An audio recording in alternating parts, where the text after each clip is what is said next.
We know third place matches are the games that no one wants to be in, but no one wants to lose when they're there either. As they did 4 years ago, Sweden recovered from their physical, mental and emotional fatigue far better than their opposition. They came out flying here against an Australia team that looked tired in their last game, let alone this one. This one they were done before kick-off, frankly. There's an early penalty, or first half penalty, for Sweden that really kind of decided everything before half-time. Lawson scored. It was a great clinical finish, and it was well-deserved from the dominant team.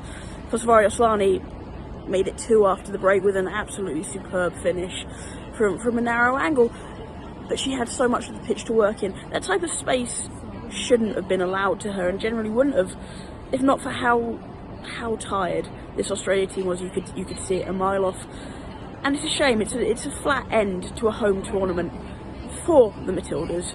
Obviously, we can talk about their lasting legacy, about the amount of people who fall in love with this team over the last few days, of the impact of what happened last time they were here in Brisbane in that shootout against France, and the Matildas mania of those few days before the England game.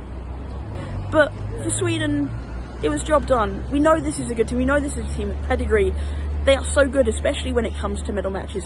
They find that they recover so well. They find the mentality, but they looked fresh. It wasn't that they were X, Y, and Z, but they looked the fresher team. Just as they did against Japan, they recovered so well after going to penalties against the USA.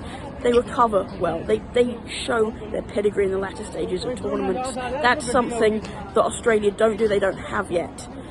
But tonight, if we're just talking about 90 minutes of football, Sweden were the victors. The deserved victors. They have bronze medals to show for it.